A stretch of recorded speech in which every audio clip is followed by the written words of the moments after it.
Hello, and welcome to SCAN's Community Connections. I'm Tom Hayes from New Jersey Natural Gas, and your host for today's exceptional program. Boy, do we have a great guest for you today. We are very fortunate to have the Lieutenant Governor, Kim Guadagno, here with us, and gubernatorial candidate here with us today to really give us some great information about what's going on. So Kim, thank you for being here. We appreciate it. Tom, thanks for having me. It's always good to see you. It's great to see you too. As we talked a little earlier, we've known each other since your sheriff days, and I remember you had to pull that gun out on me several times, but never did. Now remember, you're being recorded. Never did. You work for a great company. We'll get a little commercial in here. New Jersey Gas has done a lot for the state of New Jersey in many different ways, but also you are my gas company. I thank you for that. Well, certainly. We always want to make sure you're warm in the winter and everything's cooking. You know, you want that nice warm shower and all that. So, you know, you're number one on our list. Well, plus, if everybody wants your cell phone number when the gas doesn't work, you know, I have it. Yes, you do. Yes, you do. And feel free to give it out, by the way. I know you give your cell phone out to everybody, which is really amazing. And all I hear is folks say that whenever they call it, they get that answer right away. So that's very impressive, very impressive. Thank you very much. Well, you know, that was a part of my job as Lieutenant Governor, was to create jobs in New Jersey, and cut through some of the red tape. Fastest way to do that was to give out my cell phone number, and now people use it for just about everything. Yeah, no, that's a very good thing. It is. Who else did? I've never seen anybody do that before. So that's There's only 8 million people in New Jersey. I can take the phone calls. What's the odds of them all calling at the same time? I did pretty good lately. All right, so let's get down to business. I've got some questions here that folks have called in and asked us to ask you, so we'll go along right with that. So what is your plan to cut property taxes, and how will it affect our seniors? Because, you know, SCAN is all about our seniors and folks really, you know, trying to get through life on a fixed income and all that. So what are your plans there? Well, and that's exactly what I'm running, by the way, because senior citizens want to stay in New Jersey. I have a husband who just retired, and we're thinking about how do we stay in New Jersey if property taxes continue to go up. Right. So our campaign has come up with a plan that's pretty simple, and that it's directed, quite frankly, at seniors. Senior citizens, the people who are most likely to have to leave New Jersey, and millennials who can't afford to stay in New Jersey, those three groups. And it's pretty simple. 5% of your household income goes to property taxes. No, it doesn't go to property taxes. You never spend more than 5% of your household income taxes on your property, taxes, period. And that, what does that do for your seniors? That guarantees they're never going to have to pay more money for their property taxes than what they're paying once they retire. So my husband just retired. Our household income went down. And if our household income goes down below 5% of a household income, then our property taxes will also go down. I won't have to pay as much as we go forward. Wow, that's it works in other states. It's kind of amazing we haven't done it. You know, we did the 2% cap, but people have found a way around the 2% cap. So taxes, property taxes, especially for schools, are beginning to go up again. And we need to give our senior citizens some hope that they can stay here, or people like me planning for retirement. So the husband is already retired. I'm planning on my retirement in 12 years or so, 8 years, who knows. I'm 58 years old, but I don't want to have to leave New Jersey. My 3 kids were born here. I hope they come back here after one's in the service and another one's in college, and one's still just 16 years old. I want them to raise their grandchildren here. Right. And your listeners too, the same way. So if they pull out their property tax bill right now, and they calculate 5% of their household income. They compare the income to the property tax rate, whichever is lower, up to a $3,000 cap, something like that, yeah. And so it was geared directly towards your listeners. Now, I know we have longer term problems. Certainly in New Jersey, we have a lot of other problems, but I bet you if you ask anyone what the number one problem in New Jersey is, they're going to give you that 2-word answer: property taxes. And I'm the only candidate, quite frankly, who's talking about it, who's got a plan to fix it, who's got a plan to help those people that need the most help right now. Wow. Yeah. Well, that's great. Well, you know, I'm sort of still stuck on you saying you were 58. You sure? I thought you were like 48. Oh, all right, Tom. All right, Tom. 58, 3 kids. The oldest is 24. Wow. Yeah. Amazing. Very nice. Good, strong mom, too, on top of everything else. So tell us, why did you choose Woodcliff Lake Mayor Carlos Rendo as your running mate? Well, if the number one problem in New Jersey is property taxes, there's no one who knows more about that problem than a mayor. because the mayor in a town is the one who gets yelled at for property taxes going up, even though we all know it's a school property tax issue. I thought the best way of proving to people who are cynical about actually lowering property taxes, the best way to prove that we were serious about lowering property taxes was to ask a mayor to join the ticket. No one knows more about the problems of property taxes, the problems of affordable housing, the problems of making ends meet for families and senior citizens than a mayor. And so Carlos Rendo is a mayor in a town up in Bergen County, up in Woodcliff Lakes, and he's very well qualified to be a messenger, the messenger for this campaign, because it is the major issue we're addressing in this campaign. Yeah, and you're right. They are like the front line, right? They're very accessible. Everybody in the town knows where the mayor is, knows when the council meetings are, and they get right there and right in their faces. Well, sometimes they live right next door to them. Yeah, so that's true too. They have skin in the game, and I wanted to send a very loud message. And Carlos and his family also have a great story. He's married, he and his wife have been married about 20 years. They have 3 kids, all under the age of 13. Carlos came to the United States as a Cuban immigrant when his family was forced out by the communists when he was a young child. He came here with a shirt on his back.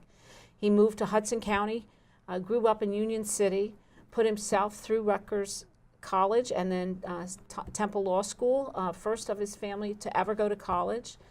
So he very much appreciates the value of living in New Jersey and the value of the American dream. So that's another one. He has a fabulous, hopeful New Jersey story. That's great. That's amazing. There's so many folks out there, and it's really good that you were able to choose somebody that's got all that going for them. But you want it to be, campaigns are forward-looking, and campaigns should be hopeful, and campaigns should represent things. And Carlos Rendo and his family is the future of New Jersey. 1 out of 5 people in New Jersey were born outside of this country, and Carlos is one of them. And he's come here and he's made it work. And he's a 2-income family like I am. You know, he needs 2 paychecks to survive. He has 3 children like I have. We know exactly how hard it is to earn a living in New Jersey, how we have to focus on affordability in New Jersey. So it's going to be the next 100, well, as we sit here today, and I know you're showing this a little later, but as we sit here today, there's 102 days left, and Carlos is going to be a great partner for me.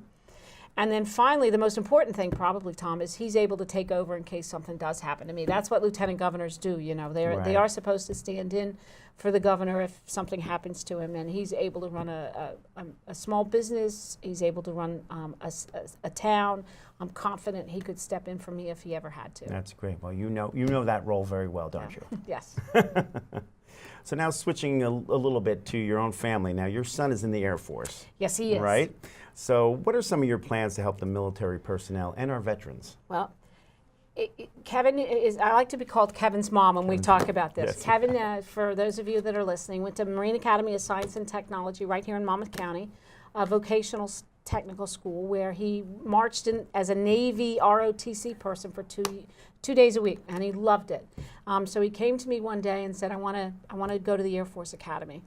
And, you know, as a mother, you're a little hesitant about that, but, you know, if he really wants to go, he decided he wanted to go. He graduated from that academy in 2015. He is now training to be a pilot. He's been assigned an F-16 Viper. And as we speak here today, he is in the hills of Spokane, Washington, learning how to survive. Oh. And I don't want to know, as a mother, anything more about that. I don't want to know about the bugs he has to eat or whatever happens if he has to eject from that airplane someday. But he is a real squared away young kid, and he has taught me that we need to protect our veterans. I mean, he's serving his country, and we, when they come home, should serve them. They shouldn't have to fight for a job. So I make it a goal of this administration when I become the governor to make sure that the unemployment rate for veterans is no different than any other civilian, and hopefully that'll be even lower. We have a goal also of cutting suicides. For those of you that don't know, the suicide rate for our veterans is 20 veterans a day in this country commit suicide for any number of reasons, but we can cut that in half in New Jersey. Homelessness, there is no veteran in New Jersey who should ever spend a night without a roof over his head, having served our country. And then we have to get them the medical attention that they need. So That's just the beginning. I mean, if you serve in combat and your combat pay is increased, you shouldn't be taxed on that increase in combat. These are all natural, obvious solutions, but because of my son, he's the next generation of veterans, I have skin in the game and it's going to happen. Right. Well, that's great. And I agree with you 100%. Our veterans have given so much for all of us, fighting for our freedom, you know, and a lot of us take that for granted. You know, we don't think about that as much as we should. And to think that they would come home and not have a job or not have a roof over their head is terrible. And then add on to that, like you mentioned, the high suicide rate, it's unbelievable. Wow. For folks that are really heroes, that we should be, you know, trying to do everything for them to make sure that they're taken care of because they took care of us. Well, and in New Jersey, there's 430,000 veterans. 30,000 of them are women. The number's going to get bigger in terms of the women especially. And we need to start to provide services for our women veterans. It's a new phenomena that they're in combat. And they have new problems that we have to start to deal with, and that's also a part of the project. You know, New Jersey is so expensive to live in, and this all fits into the same theme. If we can make New Jersey affordable for everybody, then it's going to also help our veterans put a roof over their heads, food on their tables, services that they need, and the dignity, quite frankly, of a job. Right, I agree. Another question we got from our viewers is, almost every New Jerseyan either was, is, or will be a caregiver sometime in their life, right? Caregiving puts an enormous strain on the physical, emotional, and financial well-being of these folks. In addition, many have to take significant time off from work just to be the caregiver. So the question is, what will you do to support those in need in both respite from caregiving, but also the needs that come up through financial issues? Now, Tom, I don't know how old you are, and I don't want you to say it on television, but since you've already heard how old I am and my husband is retired, I'm right there with you. Yeah, I know exactly what the problem is. My mother just passed away. I had to put her in hospice. My father passed away a couple of years ago. He had put away just enough money so that she could have a caregiver full-time at home so that when she was ready to go, she could die in her own bed. And so it's an incredibly expensive proposition, Absolutely. 24-hour care. So again, skin in the game. I think we need tax credits for those that can't afford caregivers so that it makes it easier for them to have round-the-clock care when they need it. And I think we also need to provide sick leave for those parents like myself who need to go and take care of their mom or their dad as they live through the last phase of their lives. Right, right. I have Yeah. a very similar situation, so I know exactly what you're talking Yeah. about. And fortunately, probably for both of us, we're in a situation where we could kind of balance all that, and they had some resources, whatever it might be, but there are so many folks that don't. So Right. it's really, I think, critical to make sure that these folks are given those breaks. And there are some really good organizations that are out there helping, so the more we can support them as well is always a great combination of all these elements coming together to help these caregivers, because it is tough, this sandwich generation that we've become, right? So It's more than tough. You know, the emotional drama that you're going through at the time, you know, putting a parent into hospice and then also trying to care for them as they live through the last, give them the dignity they want as they pass, is very hard to do. right. Well, it's great. Well, I really appreciate you being here, and I know you're going to be back for the second part of our program, but we do have to take a commercial break. Great. And this is wonderful. I feel like I'm sitting in my living room with you. I know, You're just I know. so personable. Thank you, Tom. Thank you, and we'll be right back with more with Kim Guadagno. Thank you. Now's a great time to make your home more energy efficient, and the New Jersey Natural Gas Save Green project is here to help. Take advantage of rebates and incentives up to $15,000, designed to make your whole house more comfortable, improve performance, and save you money. Upgrade your older, inefficient heating equipment, central air conditioning system, and water heater with money-saving, high-efficiency equipment. But don't stop there. Your new equipment will have to work harder, wasting energy dollars if your home is not properly weatherized, by reducing air and duct leaks and installing proper insulation. Call the Save Green Project at 877-455-NJNG or visit SaveGreenProject.com, and we'll help you get on the road to maximum energy efficiency and savings and explain how you may qualify for up to $15,000 in rebates and incentives. Call Save Green at 877-455-NJNG. Welcome back to SCAN's Community Connection. Again, I have our wonderful guest with us, Lieutenant Governor Kim Guadagno, who's been doing a wonderful job. And really, we've just had a wonderful conversation about, all wonderful things. And you've been doing such a great job as Lieutenant Governor, and I know you're running for governor. So, it's an important role, obviously very important for our state, and you're really a wonderful candidate, and I've known you for Thanks, years, Tom. and you do a great job. So one of the questions I want to start off with right off the bat in the second segment is, what are the differences between you and your opponent, who happens to also be from Monmouth County? Right. No matter what happens, there will be a governor from Monmouth County That in is November. interesting. It'll be the first time in history, I believe. But the differences couldn't be bigger, quite frankly. For the last 8 years, Tom, I've been working very hard to put people back to work. The last time there was a Goldman Sachs governor, we had 9.8% unemployment, and now our unemployment's down to 4.1. People can now find jobs in New Jersey, but they don't feel better about it. The problem is they think the state's moving in the wrong direction, and the reason is, quite frankly, it's too expensive. So I'm running for governor because I think we have to make New Jersey less expensive. My opponent, also from Monmouth County, as you said, has promised to raise taxes out loud. First candidate in the history of the state that anyone can recall who has promised to raise taxes on the most taxed people in this country. Any kind of tax you can think of, he's going to raise. So we've rolled out the estate tax, which would be meaningful to your audience. We rolled out the estate tax. He's promised to reinstate what we call the death tax. He's going to put it back in. He's going to expand the sales tax. He's going to reduce increase business taxes. He's going to increase income taxes. He's going to tax everybody, and he has to, because he's promised to increase spending $75 billion. He has said yes to everyone for anything. So New Jerseyans, if you've been doing the job as long as I have and understand the way government really works and understands the way the state really works, New Jerseyans cannot pay any more in taxes. So the key difference between myself and my opponent is just that. I'm a working mom. I'm a job creator, and I've been doing it for 8 years. I know how it gets done in New Jersey. We've reduced unemployment by 50% in a high-tax state. Nobody thought we could do it, and we did it. And then I've pledged to reduce taxes in New Jersey.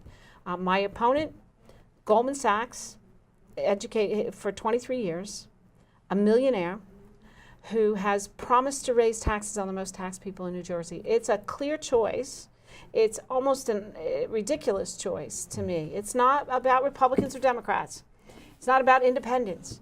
It's about people being able to keep a roof over their head and food on their table, and understanding that New Jersey's about working people and Main Street, not the Wall Street. I mean, we've seen a Goldman Sachs governor before, and we know how that movie turns out. We can't afford it. If he increases taxes, people will flee the state the way they did the last time.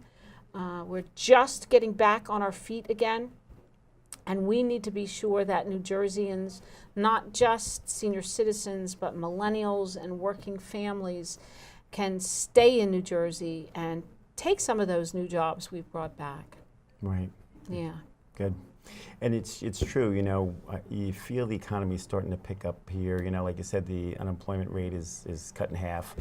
But it's still not that comfortable feeling. It's not that celebratory feeling that, hey, things are rolling now, and we're all longing for that and waiting for that to really happen so that we can all feel good about this state, as we do in so many other levels. It's let's face it, it's a fantastic state to live in. Well, especially Monmouth County. You've got everything in Monmouth too. County. You've got the beach, you've got beautiful parks, you've got great schools, great infrastructure, and we have some challenges. We're still trying to figure out the fort for Monmouth. Monmouth, and right. it's getting there. They're beginning to develop there, and we're filling up some of our empty buildings. Bell Works is a fabulous example Yeah, of that how is you great. can take an empty building and turn it into something that's actually a work of art and thriving as a job creator, an incubator. Right. But if we increase taxes in New Jersey, I will tell you that's gone. The one thing Governor Kane always said was, you can increase taxes, but you can't increase it higher than New York and Pennsylvania and Delaware and Maryland, because people have the option of going there. Right. And I have seen it for too long, talked to too many people. We can't afford it anymore. And this campaign, my campaign, is dedicated to making sure our people understand that I understand that they can't pay for it anymore. Right. Now, some people say I'm just a political hack, and I'm going to address that real quick, Tom.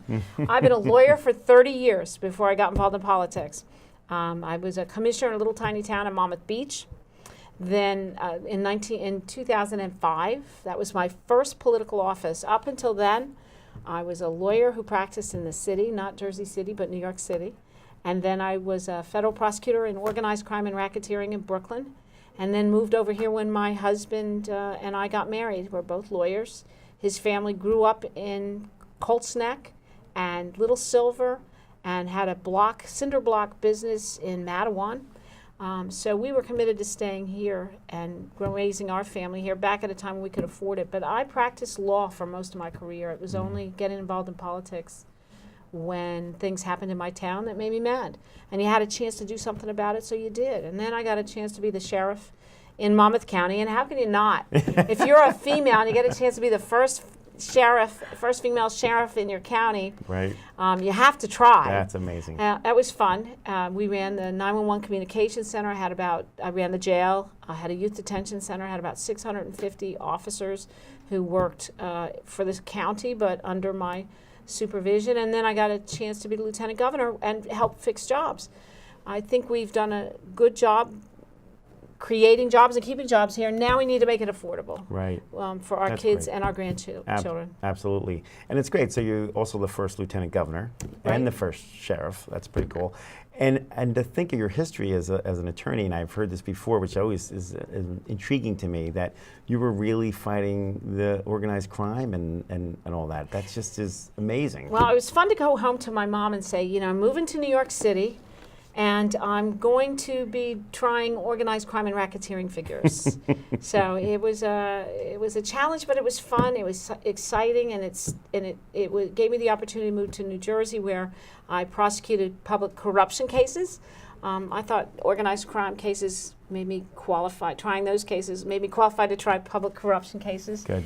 And then when my third son came home, I started to teach at Rutgers Law School, because you can't. Two are okay, but when the third one, that was harder. Yeah.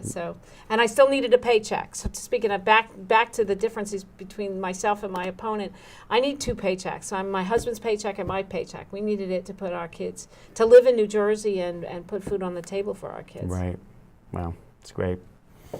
All right. Another question I have for you: if Congress passes legislation that repeals the Affordable Care Act, what plans do they have for covering the health insurance needs of those in New Jersey and, that could lose their coverage? That is probably the most trying and difficult question of the day. By the time this plays, I think in October, what are we in July right now? The Senate just failed to pass another piece of the legislation. We have to see what it looks like. Hopefully by October it will be resolved. I've always said a couple of things. We expanded health care coverage to 530,000 people in New Jersey. We can't pull the rug out from underneath them in New Jersey, and we won't. And if I become the governor, we will not do that. We need to preserve coverage for pre-existing conditions. We need to give people a choice when it comes to doctors, and we need to make it affordable. Now, I hope by October, when this plays, someone has sat down and figured out how to do that, because the plan we had before was going broke, and the plan that they're proposing now, they can't seem to agree on. So send them back to work. That's their job. Go to Washington, get the job done. Like my job when I become the governor will be to fix property taxes in New Jersey. I pledged to do that, or pledge not to run again. That's how serious I am about this. Well, those people in Washington shouldn't run again if they don't fix this problem and help the people, again, who need the most help. Right, right. It is pretty amazing how difficult this has become and how long it's taking. Too much partisanship. It is. It is a very complicated issue, there's no doubt. But, you know, people should really be working together and getting this straightened out for all of us. Well, I hope that's what they're doing right now. I know they're in session, so let's hope they can come up with a solution that's, I always like to say, a compromise, equally unacceptable to everyone. Very good. Yeah. So another area that I've heard you talk about is auditing Trenton. So, you know, I know there's a lot going on in Trenton. It's our state government, you know, and we all know with government, sometimes things get bogged down. They run a little slow, can be a little lethargic, whatever it might be. And certainly you've come in with things like the Business Action Center and really, you know, kick things into gear. But there's so much there. So sounds like you're looking to do some work there too. Well, you know, your listeners right now don't believe they're getting their money's worth. And I don't know that we are either. 8 years, my job has been to create jobs. Now it's time to move to make sure that people not only can afford to live in New Jersey, but that the government that they get is innovative and efficient, and that they get their money's worth. Quite frankly, it's affordable. And we don't know that because we've never gone back and examined it. The last audit we had, and I don't mean like, let's make sure the checks meet the receipts. Right. I mean efficiency audits. Are we getting our money's worth? I mean, are those people that we see sitting around, and you can fill in the department. I'm not even going to pick a department. You pick one, whether it's transit or DMV or MVC. You pick one. Are they working at the most efficient level they can? People can come in and do that audit. We had one when Governor Kane 30 years ago was the governor. We haven't done one since. There are people that do that. They did one in Louisiana and Kansas, and based on what we found in those two audits, I think we could save the taxpayers of New Jersey anywhere from $500 million a year to $2 billion, because that's what we've seen in other states. I think it's time for that to happen. I think people have a right to see that their government is being run efficiently, and unless you bring an outside person in to take a look, it's not going to happen. Now, you do it all the time at New Jersey Gas. You have to run efficiently, because I'm not paying your bill if you we're don't. not. We're very good like that. The Absolutely. second I hear you're not running efficiently, I pick up the phone and say, well, you're not getting paid this month. Well, that's the same way we should run state government. Right. And it's good because you have a lot of connections with businesses that also could probably pitch in and help you here and there with that sort of thing, because we have to run our businesses like businesses to make sure that things are running smoothly, and that, you know, we are keeping our customers happy and always having a good, safe product, all that sort of thing. So whether it's us or any other business, that's just the model. So it's common sense. Yeah. Yeah. So, and again, there's wonderful folks that work for government, but, you know, a lot of times they're bogged down in Well, in let me all tell that, you, so. there are some angels, and I'll give you, if we have a second, I'll give you one example. You know, I give my cell phone number out to everyone. And it used to be because it was just for businesses so that they could cut through all the red tape, but now people call it anyway. And I got a phone call. 10 seconds. I got 10 seconds. Okay. I got a call from a firefighter the other day. He was in stage 4 cancer. He couldn't get through to unemployment to get disability. He had my cell phone number. He called me, and I have a great person who works for me in the office who knows where and who to call. She called him within 24 hours. He got a call back from unemployment, and he's now getting his disability. That's what great. good government does. And that's what the good governor does. So that's great. So thank you for your time. We really appreciate it. I wish we had more time here in our living room, but really want to thank you, and thank you to our viewers for watching us here at Scans Community Connections, and have a great day. Thank you. Thank you. Thanks, Tom. It's been That's great. good. Very good. Pleasure.